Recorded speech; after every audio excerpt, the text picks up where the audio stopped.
എങ്ങോടാ ഈ ഒരുങ്ങി പോണത്? നമ്മളെ ശ്രീവിദ്യ മുല്ലശ്ശേരിയുടെ കല്യാണം. രാഹുലും ഇക്കാടെ ഫ്രണ്ടാണ്. രാഹുലിന് ഞാൻ ഒരു തവണ ഉണ്ടെന്ന് തോന്നുന്നു DLF കല്യാണത്തിന് വന്നിട്ടുണ്ട് നമ്മുടെ രാവിലെ വന്നിട്ടുണ്ടായിരുന്നു. ശ്രീവിദ്യ വന്നില്ല. പക്ഷെ ഞാൻ പോകുന്നുണ്ട് എന്തായാലും ഒരു കല്യാണത്തിന്. ഞാൻ ഭയങ്കര എക്സൈറ്റഡ് ആണ് പോവാൻ. കുറെ ആൾക്കാരുണ്ടാവല്ലോ അവിടെ.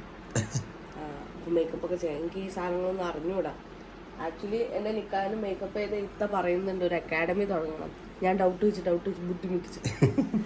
അപ്പോൾ 11:20 നിക്കാന്ന് മുഹൂർത്തം 11:10 പോയിട്ട് ഇങ്ങനെയുള്ളോ. വേഗം ഓട്ടെ 11:30 ഉള്ളിൽ ഇറങ്ങണം നമുക്ക്. ഞങ്ങൾ ഒരുങ്ങട്ടെ. ടാറ്റാ. ഒരുങ്ങിട്ട് വരാം. ഞങ്ങൾ എല്ലാ ഡ്രസ്സും കൊടുത്ത് തന്നെ നടക്കണ്ട്. ഇത് എൻ്റെ ഷർട്ടാണ്.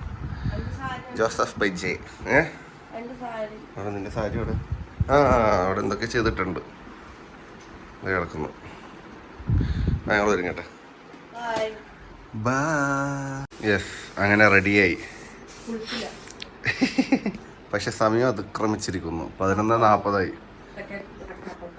വെക്കാക്കള പിന്നെ അടുത്തായോണ്ട് ഞങ്ങൾ പോവാടുന്നു. ഞാനും ഒരുങ്ങി.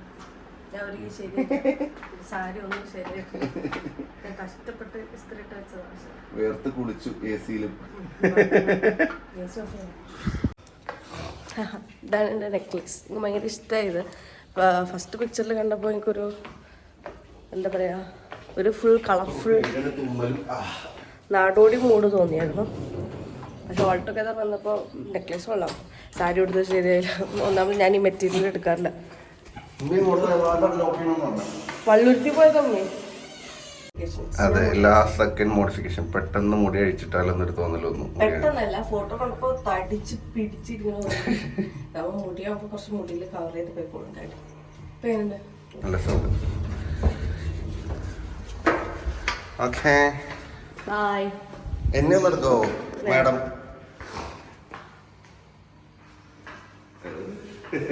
മുണ്ട് ഹെയർ സ്റ്റൈൽ മാറ്റി. ബ്ലൗസിൽ കുറച്ച് ഹെവി വർക്ക് ആയതുകൊണ്ട് അത്യാവശ്യത്തിൽ കൂടുതൽ തടിയുള്ളതായിട്ട് തോന്നുന്നു. അതുകൊണ്ടാണ് കല്യാണത്തിന് ബ്ലാക്ക് തന്നെ ആക്കിയത്. കുറച്ച് തടി കുറച്ച് നന്നായിട്ട്. ഇത് AC കണ്ണിലടിച്ചിട്ടാണ്. നല്ല മഴയാണ് കാക്കനാട്. ഞങ്ങൾക്കൊരു ഫോട്ടോ പോലും എടുക്കാൻ പറ്റിയിട്ടില്ല. ഇനി ഒരു 3 minutes കൂടെ ഉണ്ട്. ചുള്ളൻ ഡ്രൈവ് ചെയ്യുന്നു. എന്നാലും ഞങ്ങൾ ഇപ്പോഴും എൽബോർഡ് കീപ്പ് ചെയ്യുന്നുണ്ട്. അതെ, ഒറ്റ ഫോട്ടോ പോലും എടുക്കാൻ തന്നെ നല്ല വിഷമമുണ്ട്. ഇത് റെന്റൽ ജ്വല്ലറിയാണ്. നമ്മളിങ്ങനെ ഒരു മെയിൻ ഫംഗ്ഷനൊക്കെ വരുമ്പോൾ ചുമ്മാ അതിന് ജ്വല്ലറി ഒന്നും എടുക്കാൻ നിൽക്കരുത്. നമുക്ക് പിന്നെ റീയൂസ് ചെയ്യാനൊരു ഫംഗ്ഷൻ വന്നു എന്ന് വരില്ല. അപ്പോൾ നമ്മൾ എന്ത് ചെയ്യണം, അങ്ങനത്തെ അവസരങ്ങൾ റെന്റ് ചെയ്യണം. അപ്പം എൻ്റെ നിക്കാഹിൻ്റെ ലെഹങ്കയാണെങ്കിലും ഞാൻ റെന്റലിൽ കൊടുത്തേക്കുക. ആവശ്യമുള്ള ആരെങ്കിലുണ്ടെങ്കിൽ എന്നെ പിങ് ചെയ്താൽ മതി ഇൻസ്റ്റാഗ്രാമിൽ. ഞാൻ സ്പീഡ് പോസ്റ്റ് അയച്ചു തരാം. അല്ലേ? എന്താണ് റെന്റലിനെ കുറിച്ചുള്ള നല്ല അഭിപ്രായമാണ്. നമ്മൾ വാങ്ങിച്ചു വെക്കണ സാധനമല്ലേ. ഇത്ര കാശ് കൊടുത്ത് 19,000 ഒക്കെ കൊടുത്ത് നമ്മൾ വാങ്ങിക്കുന്ന സാധനം നമ്മള് റെന്റ് കൊടുക്കുന്നതിനൊരു കുഴപ്പമില്ല. നമ്മൾ പിന്നെ റീയൂസ് അത് ചെയ്യുന്നുണ്ടെങ്കിൽ ഓക്കെയാണ്. അപ്പൊ ഞങ്ങളത് റെന്റ് കൊടുക്കണം. റെന്റും കൊടുത്തായിരുന്നു പ്രാവശ്യം. റെന്റ് കൊടുക്കുകയും ചെയ്യാം, റെന്റ് എടുക്കുകയും ചെയ്യും. നല്ല പരിപാടി കേട്ടോ റെന്റിന്. ഭയങ്കര കോസ്റ്റ് എഫക്റ്റീവ്. അതൊരു ഫിനാൻഷ്യൽ പ്ലാനിങ്ങിന്റെ ഒരു മെയിൻ സാധനമാണ്. നമുക്കതിനൊരു മടി കാണും, പക്ഷെ അത് നല്ലൊരു കാര്യമാണ്. എല്ലാവരും അതിലോട്ട് അഡാപ്റ്റഡ് ആവണം. ശരി, ലേറ്റ് ആയിട്ടാണെങ്കിൽ ഞങ്ങൾ അത് എത്താറായിട്ടുണ്ട് ക്ലബിലോട്ട്. ഉണ്ടാക്കാൻ 1 minute കാണിക്കുന്നുണ്ട്. നല്ല ലേറ്റ് ആണ്. ഞങ്ങൾ 11:20 to 11:30 സുരേഷ് ഗോപിയാണോ? നല്ലൊരു ഔഡി പോകുന്നുണ്ട്. ഔഡി 07700 അല്ല, പുള്ളിയാണെങ്കിൽ മറ്റേ MLA ബോർഡൊക്കെ ഉണ്ടാവും. ഓ ശരിയല്ലേ, MLA പുള്ളി ഉണ്ടാവുന്ന എനിക്ക് തോന്നുന്നത്. കാരണം രാഹുലിന്റെ ഒരു പടം അനൗൺസ് ചെയ്ത പുള്ളിയെ വെച്ച്. പിന്നെ അവരൊക്കെ ഭയങ്കര കമ്പനിയാണ്. കല്യാണം ആദ്യം വിളിക്കാൻ രാഹുല് പുള്ളിനെ വെച്ചൊരു പടമൊക്കെ അനൗൺസ് ചെയ്തു. നമ്മൾ സ്റ്റേജിലെത്തി നോക്കിയപ്പോൾ ഒരു താര തിരഞ്ഞിട്ടുണ്ടായിരുന്നു. ഫുൾ ഫെമിലിയർ ഫേസസ്, എന്നും കാണുന്ന ആൾക്കാരെ പോലെ. കുറേ പേര്, നല്ല പരിചയമുള്ള മുഖങ്ങള്. എല്ലാവരുടെ പേരൊന്നും എനിക്ക് ഓർമ്മയില്ലെങ്കിൽ എല്ലാവരെയും അറിയാം. എവിടെയോ കണ്ട് പരിചയമുള്ള നല്ല മുഖങ്ങള്. എന്താ പറയാ, രാഹുലിന്റെ കോസ്റ്റ്യൂം ഒക്കെ ഇടലാണ്.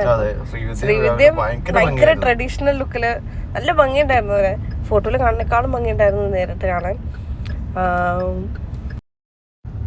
ആ ടെലിവിഷൻ ഫീൽഡിൽ ഒരുവിധ ആൾക്കാരൊക്കെ ഉണ്ടായിരുന്നു.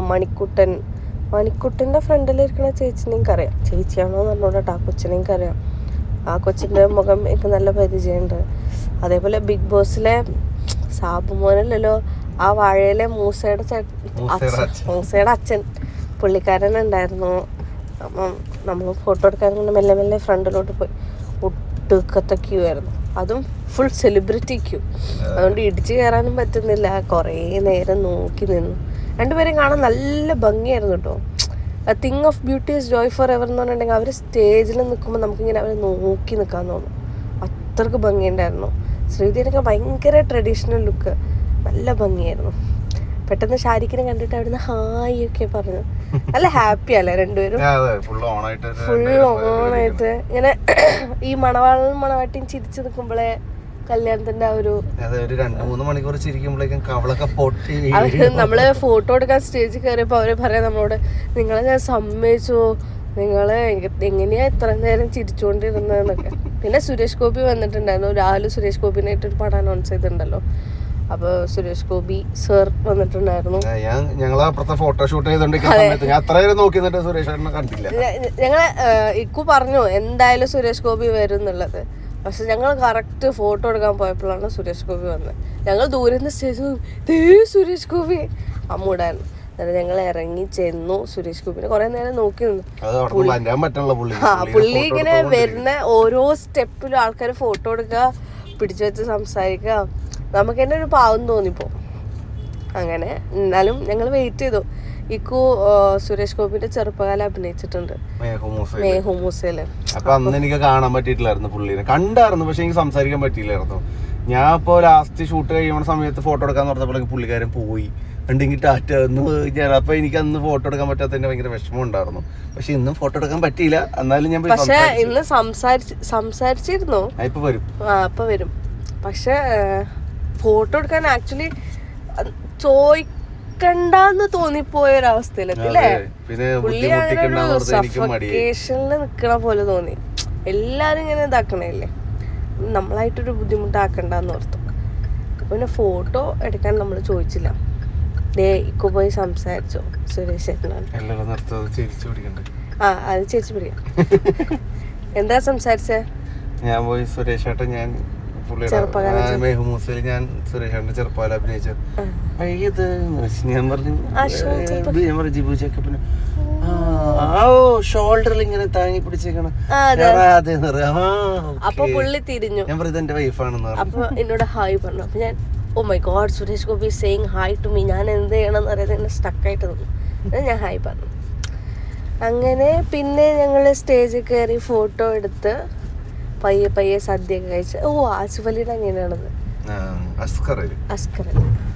അസ്കർ അലിയുടെ ഫസ്റ്റ് പടമാണെന്ന് അറിയാൻ പാടില്ല. രാഹുൽ ഒരു പറഞ്ഞിട്ടുണ്ട് കാമുകി എന്ന് പറഞ്ഞ നല്ല പടം. അപ്പൊ അതിലെ നായകനെ ചെയ്തോണ്ടിരിക്കണോ? അല്ലല്ല, കുറെ നാൾ മുമ്പ് ചെയ്ത രാഹുലിന്റെ ഫസ്റ്റ് പടം. രാഹുൽ ഒരു പടം ചെയ്തതാണ്. ഓൾറെഡി കഴിഞ്ഞിട്ടുണ്ട്. അപർണ ബാലമുരളിയും അസ്കർ അലിയായിരുന്നു. അപർണ ബാലമുരളി എന്റെ ഒരു ഫേവറേറ്റ് ആക്ട്രസ്. പിന്നെ ഇത് രണ്ടുപേരും ഭയങ്കര പോപ്പുലർ ആയിരുന്നു.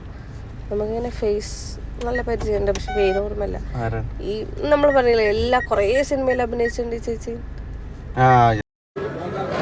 ഞങ്ങൾ അവസാനം സദ്യ കഴിക്കാൻ കയറി. നല്ലൊരു രീതിയിൽ ക്യൂ തന്നെ ഉണ്ടായിരുന്നു. അത് നല്ല തിരക്കായിരുന്നു. പക്ഷേ അതിനകത്ത് എ സി ഒക്കെയാണ്, ഭയങ്കര നല്ല മ്യൂസിക്കൊക്കെ. ഈ ഓണം സീസണിൽ എക്സ്ട്രാ കല്യാണ സദ്യകൾ ഉണ്ട്. എന്താ തിന്നണക്കോ?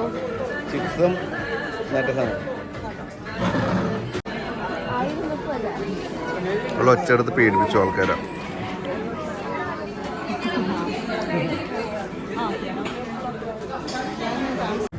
സദ്യ ഒന്നും കുറേ പൈനാപ്പിൾ ഭയങ്കര ഇഷ്ടം. ഒന്നും അറിഞ്ഞിട്ടില്ല, തീറ്റയിലാണ്. ഹിമാലയൻ പർവ്വതം വെച്ചിട്ടുണ്ട്. എന്താവുന്ന ലാസ്റ്റ് നോക്കാം. നീ എല്ലാം അറിയുന്നുണ്ടല്ലേ?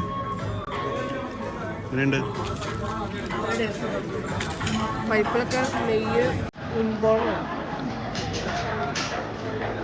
ഹിമാലയം കുന്ന് കീഴടക്കി 2 പഴം കഴിച്ച് ഒരു പപ്പടം ഇട്ട് പൊട്ടിച്ച് എൻ്റെ ബെസ്റ്റ് പാർട്ട് ഓഫ് സദ്യ ഇതാ. സദ്യ കഴിക്കുന്നതിൽ ഏറ്റവും ഇഷ്ടം ഒഴിച്ച്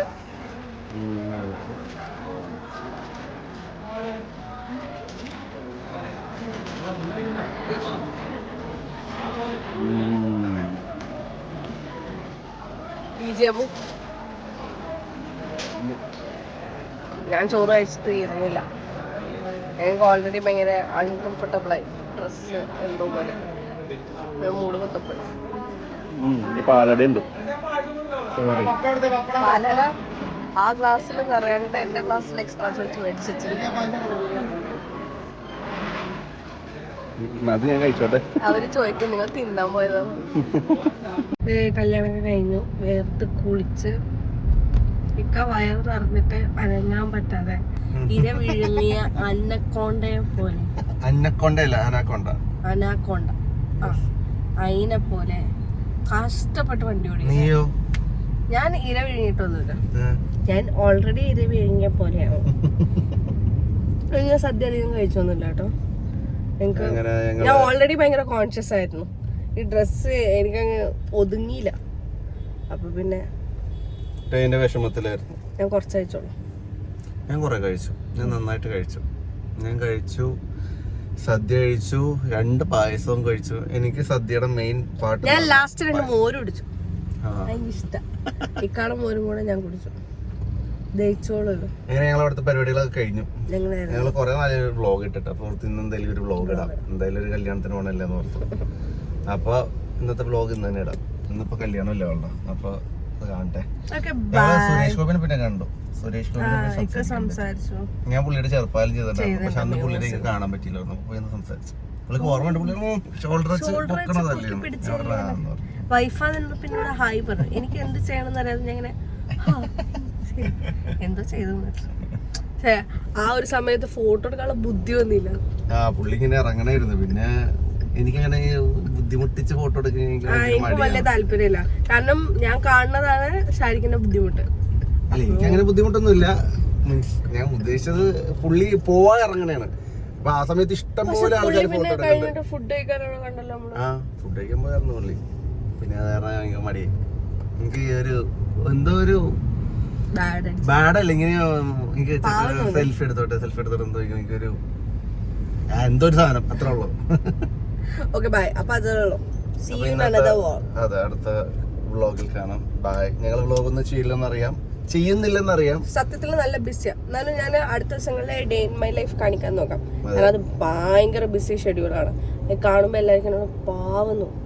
ഇവൾക്ക് ജോലി ഉണ്ടല്ലോ, അത് കാരണം ഓക്കെ ബൈ. ജോലി. ഓക്കെ ബൈ പറ.